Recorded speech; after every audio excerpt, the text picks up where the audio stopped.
अस्सलाम वालेकुम guys, financial instruments के ऊपर वीकली एनालिसिस लेके P4 प्रोवाइडर की तरफ से मैं आपकी खिदमत में हाजिर हूँ तौसीफ मिर्ज़ा। आई होप आपने पिछले वीक के एनालिसिस से फ़ायदा उठाया होगा, आपने उनको टाइम किया होगा और उन अपॉर्चुनिटीज़ को कैच किया होगा। अगले वीक में कौन कौन से ऑप्शंस मौजूद हैं उनको डिस्कस करने के लिए हम चलते हैं अपने चार्ट की स्क्रीन पे। तो स्टार्ट करते हैं डॉलर इंडेक्स से। डॉलर इंडेक्स में आपने लास्ट फ्राइडे को देखा कि NFP का डाटा था। NFP के डाटा के ऊपर एक दफ़ा नज़र दौड़ा लेते हैं कि ये किस तरह का डाटा है, हमें क्या इसमें देखने को मिल रहा है।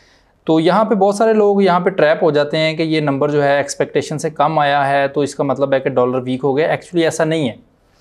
जो समझदार ट्रेडर हैं उन्हें पता है कि पिछले महीने में अनएम्प्लॉयमेंट जो है उसके मुकाबले में अनएम्प्लॉयमेंट जो है वो इस बार नंबर ज़्यादा आया है। लेकिन सबसे इंपॉर्टेंट चीज़ होती है एवरेज ओवरली अर्निंग। तो एवरेज ओवरली अर्निंग जो है वो बड़ी है। तो लोगों के पास जो ऑलरेडी जॉब पे मौजूद हैं उनकी सैलरीज बड़ी हैं, तो इसका मतलब है कि इकोनॉमी में बेहतरी आ रही है और अनएम्प्लॉयमेंट का जो रेट है वो भी एक्सपेक्टेड ही रहा है। तो ओवरऑल हमें देखने को मिला है कि डॉलर इस वीक स्ट्रॉन्ग हुआ है। NFP में डॉलर स्ट्रॉन्ग हुआ है और ये स्ट्रेंथ अभी गायब नहीं हो जाएगी, ये स्ट्रेंथ अभी कंटिन्यू रहेगी। एटलीस्ट ये स्ट्रेंथ जो है FOMC तक कंटिन्यू रहेगी।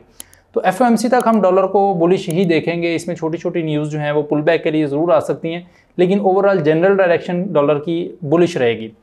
तो डॉलर जो है वो हमें FOMC तक कहाँ जाता हुआ नज़र आता है, ये इसका टारगेट मार्क कर लेते हैं। यहाँ पे इस पॉइंट तक डॉलर FOMC तक यानी कि 18 सितंबर तक जाने के चांसेस हैं, तो यहाँ पे हम इसको मार्क कर लेते हैं। इसकी मूवमेंट कुछ इस तरीके से हो सकती है, यहाँ से एक छोटा मोटा पुल बैक आ सकता है, उसके बाद डॉलर जो है वो अपने टारगेट की तरफ चला जाएगा। मैं ये लॉन्ग टर्म टारगेट बता रहा हूँ, ये एक वीक के एनालिसिस नहीं है। आप इसको 2 वीक 3 वीक तक लेके जा सकते हैं। एटलीस्ट ये FOMC तक डायरेक्शन यही रहेगी मार्केट की। ऑस्ट्रेलियन डॉलर को देखें। ऑस्ट्रेलियन डॉलर ये पिछले वीक के हमारे एनालिसिस हैं। यहाँ पे हमने बात की थी कि यहाँ पे मौजूद था, हमने बात की थी कि एक पुल बैक लेने के बाद ऑस्ट्रेलियन डॉलर वीक होगा। तो देखें टारगेट उसने अचीव कर लिया है, अपना टारगेट के ऊपर से क्रॉस करके फर्दर मूव कर चुकी है मार्केट। तो अभी ये ट्रेंड इसका कंटिन्यू रहेगा क्योंकि अभी डॉलर स्ट्रॉन्ग हो रहा है, तो फर्दर इसका ये ट्रेंड कंटिन्यू रहेगा। यहाँ से एक पुल बैक हमें देखने को मिल सकता है और उसका ये मूव उसकी बन सकती है। नेक्स्ट जो इमीडिएट टारगेट है प्राइस का वो ये वाला बन सकता है ऑस्ट्रेलियन डॉलर के केस में, तो इसको मार्क कर लेते हैं। ये प्राइस टारगेट है। न्यूजीलैंड डॉलर की अगर बात करें, न्यूजीलैंड डॉलर भी उसी तरीके से, ये हमारा वीकली टारगेट हमने मार्क किया था। आप देखें कितनी खूबसूरती से ये एक्सपेक्टेशन हमारी फॉलो हुई है। यहाँ से एक डाउन मूव आई है, उसके बाद उसी एग्जैक्ट पॉइंट से पुल बैक आया है, एग्जैक्ट उसी पॉइंट से जहाँ से हम एक्सपेक्ट कर रहे थे वहाँ से वापस ट्रेंड में कंटिन्यू कर गया। तो देखें अगर आप इन एनालिसिस को अच्छे तरीके से फॉलो करते हैं तो आपको अच्छे रिजल्ट्स मिल सकते हैं। ये एनालिसिस इसमें कुछ दोस्तों के कमेंट्स आए हुए थे कि यहाँ पे हमें लॉजिकली एक्सप्लेन किया जाए। तो एक्सप्लेन करने के लिए बहुत सारी ऐसी चीज़ें हैं जो कि आपको समझ में नहीं आएंगी। उन अंडरस्टैंडिंग्स को बिल्ड करने के लिए, उन लॉजिक्स को समझने के लिए आप हमारे नीचे दिए हुए लिंक पे क्लिक करके कोर्स में एनरोलमेंट करवा सकते हैं। उस कोर्स में आपको हर चीज़ deeply in depth advance level पे समझाई जाएगी। यहाँ पे अगर मैं वो समझाने लगूंगा तो ये हमारी वीडियो बहुत लंबी हो जाएगी। तो यहाँ पे जस्ट मैं अपनी अंडरस्टैंडिंग की बुनियाद पे आपसे एक्सपेक्टेशंस शेयर करूँगा। तो अभी यहाँ पे हमें ये डाउन ट्रेंड कंटिन्यू होता हुआ नज़र आ रहा है। यहाँ पे एक छोटा सा बिल्कुल पुल बैक आ सकता है, उसके बाद मार्केट में ये डायरेक्शन बन सकती है। मार्केट का अगला टारगेट ये वाला नज़र आ रहा है, इसको मैं प्राइस टारगेट के तौर पे मार्क कर लेता हूँ अपने पास।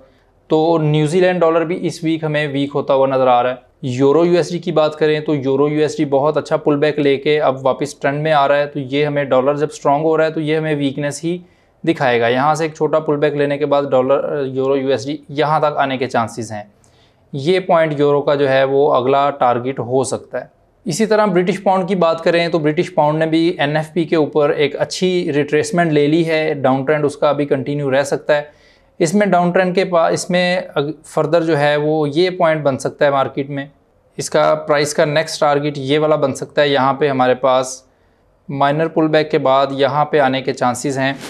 तो आपने ब्रिटिश पाउंड को, यूरो को, न्यूजीलैंड डॉलर को, ऑस्ट्रेलियन डॉलर को, इन सब को डॉलर के अगेंस्ट में सेल साइड पे ही देखना है। बाय की कोई स्पेसिफिक रीज़न नहीं है। बाय करने के लिए आपके पास USD जैपनीज़ येन में बहुत अच्छा ऑप्शन है। आप यहाँ पे बाय कर सकते हैं। यहाँ पे इस प्राइस लेवल को स्वीप करके मार्केट एक छोटी सी पुल बैक के बाद यहाँ तक जा सकती है।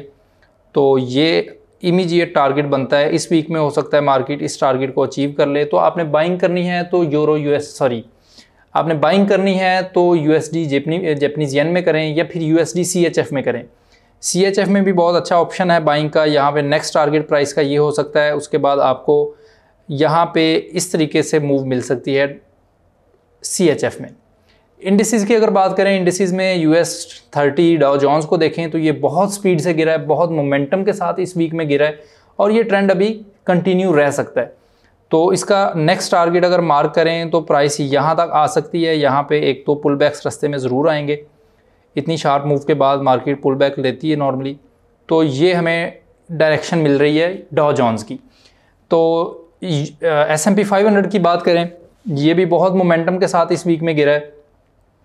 इसका ये मोमेंटम अभी रुकने वाला नहीं है। यहाँ पे हमें एक पुल बैक मिल सकता है, उसके बाद हमें एक आध पुल बैक के साथ ये टारगेट अचीव होता हुआ नज़र आ रहा है। इमीडिएट टारगेट प्राइस के रास्ते में ये वाला बन रहा है, तो हम इसको मार्क कर लेते हैं प्राइस टारगेट के तौर पे। ये एक वीक में हो सकता है ना अचीव हो टारगेट, काफ़ी बड़ा टारगेट है, लेकिन डायरेक्शन इसकी बहुत क्लियर है। आपको कोई भी पुल बैक मिलता है तो उसके ऊपर इसको सेल में देखना है। ऑयल की अगर बात करें, ऑयल में अगर देखें तो यहाँ पे ये हमारे पिछले वीक के एनालिसिस हैं। यहाँ पे आपको नज़र आ रहे होंगे, यहाँ पे हमने बात की थी कि यहाँ से एक छोटा सा अप मूव बन सकती है। एग्जैक्ट उसी पॉइंट से मार्केट जो है वो गिरना शुरू हो गई है। अगर आपने जस्ट इस एक ट्रेड को कैच किया होता तो आपका अकाउंट जो है वो 7-8% ग्रो कर चुका होता इसी एक ट्रेड के ऊपर। तो सारे पेयर्स में ट्रेड करना ज़रूरी नहीं है। आपको जिसकी अच्छे से समझ आती है, जो आपकी अपनी ट्रेडिंग स्ट्रेटजीज़ के साथ अलाइन होता है, सिर्फ उसी में आप ट्रेड करें। यहाँ से आपको एक जनरल डायरेक्शन कन्वे की जाती है। तो इन चीज़ों को लॉजिकली समझने के लिए आपको अगेन मैं यही कहूँगा कि इस वीडियो में पॉसिबल नहीं हो सकेगा। अगर आपको डिटेल्स चाहिए, लॉजिक्स चाहिए कि ऐसा क्यों हो रहा है, तो आप नीचे एक लिंक पे क्लिक करके ज्वाइन कर सकते हैं। तो ऑयल की अगर हम नेक्स्ट मूवमेंट देखें तो अभी ऑयल में ये ट्रेंड रुकता हुआ नज़र नहीं आ रहा। ऑयल में ये भी ट्रेंड कंटिन्यू रह सकता है। अभी यहाँ पे बहुत अच्छे पॉइंट पे यहाँ पे पहुंचा हुआ है। इसको सपोर्ट पॉइंट कह सकते हैं, लेकिन यहाँ से बहुत अच्छी सपोर्ट नहीं मिलेगी। एक छोटा पुल बैक आने के बाद ऑयल जो है वो वीक ही होगा। तो आपका सेलिंग एरिया बनता है 71 से 72 के दरमियान में, और आपका टेक प्रॉफिट का एरिया बनता है 64 से 65 के दरमियान में। ऑयल अभी बहुत स्ट्रॉन्ग सपोर्ट पे मौजूद है, लेकिन ऐसे कोई शवाहद मिल नहीं रहे कि ये सपोर्ट से सपोर्ट ले रहा है। ये सपोर्ट को क्रॉस करता हुआ नज़र आ रहा है, तो आप इसको अभी सेल में ही देखें। सिल्वर की बात करें तो सिल्वर में यहाँ पे इस वीक में कोई ख़ास मूवमेंट नहीं आई। ऑलमोस्ट जो है वो छोटी सी मूवमेंट और एक छोटी सी रिट्रेसमेंट आई है। यहाँ पे अगर हम सिल्वर की बात करें तो सिल्वर में हमें ये प्रोबेबल मूव मिल सकती है। इसमें दो ऑप्शन हो सकते हैं। दूसरा ऑप्शन हमारे पास ये बन सकता है। तो आपने थोड़ा सा वेट करना है, एक छोटा सा डिप लगने दें, उसके बाद सिल्वर में अच्छी बाइंग बन सकती है इस वीक में। गोल्ड को देखा जाए तो गोल्ड ने इस वीक में हमारा ये प्रीवियस वीक के एनालिसिस देखें, यहाँ पे बहुत अच्छे से फॉलो किए हैं। यहाँ पे हमने बात की थी कि मार्केट थोड़ा सा रिट्रेसमेंट लेगी, और बिल्कुल उसी पॉइंट तक रिट्रेसमेंट ली है, और उसके बाद से अपना टारगेट मार्केट अचीव कर चुकी है। तो नेक्स्ट पॉइंट देखें, इसका नेक्स्ट टारगेट देखें या नेक्स्ट डायरेक्शन देखें, तो अभी गोल्ड में कोई ख़ास वीकनेस नहीं है। FOMC तक गोल्ड जो है वो या तो रेंज में रहेगा या फिर स्ट्रेंथ में रहेगा। वीकनेस के कोई चांसेस नहीं है। तो हमें एक पुल बैक यहाँ तक मिल सकता है। इस पुल बैक के बाद हमें बाइंग ही देखनी है फर्दर गोल्ड में। BTC की बात करें तो ये BTC के हमारे पिछले वीक के एनालिसिस मार्क हैं। यहाँ पे आप देख सकते हैं, यहाँ पे एक छोटा सा डिप लिया मार्केट ने, और उसी पॉइंट से जहाँ से हमने एक्सपेक्टेशन की थी वहाँ से वो गिरना शुरू हो गया। तो ये अभी ट्रेंड इसका कंटिन्यू है। बिटकॉइन अभी सपोर्ट लेता हुआ नज़र नहीं आ रहा। तो यहाँ पे हमें चांसेस ये हैं कि मार्केट यहाँ से छोटी सी पुल बैक लेने के बाद, रिट्रेसमेंट लेने के बाद इस टारगेट की तरफ आएगी, जिसे हम 48,700 48,800 कह सकते हैं। तो बिटकॉइन वहाँ पे जाता हुआ नज़र आ रहा है। तो अपनी ट्रेड्स को इस हिसाब से प्लान करें, बाय की कोशिश ना करें, क्योंकि आप ट्रेंड के अगेंस्ट जा रहे होंगे। इथेरियम की बात करें तो इथेरियम में भी ये पिछले वीक के एनालिसिस आप देख सकते हैं। यहाँ पे मार्केट ने बहुत खूबसूरती से रिस्पेक्ट किया उन्हें। तो अगेन मार्केट में यहाँ पे भी कोई स्ट्रेंथ नज़र नहीं आ रही। नो डाउट बहुत अच्छे पॉइंट से सपोर्ट लेके जा रहा है इथेरियम, लेकिन अभी इस लेवल की सपोर्ट नहीं है कि ये ट्रेंड को चेंज कर दे लॉन्ग टर्म में। तो एक पुल बैक के बाद हमें इसमें अगेन सेल ही देखना है, और वो सेल जो है वो 2000 तक जाता हुआ नज़र आ रहा है। तो अगेन पुल बैक के बाद अब इथेरियम को भी आप सेल साइड पे देखें। XRP देखें, अगर XRP के ये हमारे लास्ट वीक के एनालिसिस आपको दिख रहे हैं। यहाँ पे आपने देखा कि बिल्कुल एग्जैक्ट उसी पॉइंट से मार्केट उसी डायरेक्शन में मूव कर रही है, और अभी अपना टारगेट अचीव नहीं किया XRP ने। तो इसका ट्रेंड भी अभी कंटिन्यू रहेगा मार्केट में। अभी इसका इमीडिएट टारगेट ये वाला पॉइंट ही हो सकता है, तो यहाँ तक आने में अभी इसके कोई ख़ास रुकावट नहीं है। तो लास्ट पेयर है हमारा सोल। इसको देखें तो सोल में भी हमने एक्सपेक्टेशन की थी कि ये वीकनेस शो करेगा और इस टारगेट को अचीव करेगा। नो डाउट वीकनेस अपीयर हो रही है, मार्केट जो है आहिस्ता आहिस्ता गिर रही है, लेकिन अभी गिरने का बहुत सारा मोमेंटम उसमें एंटर हुआ नहीं है।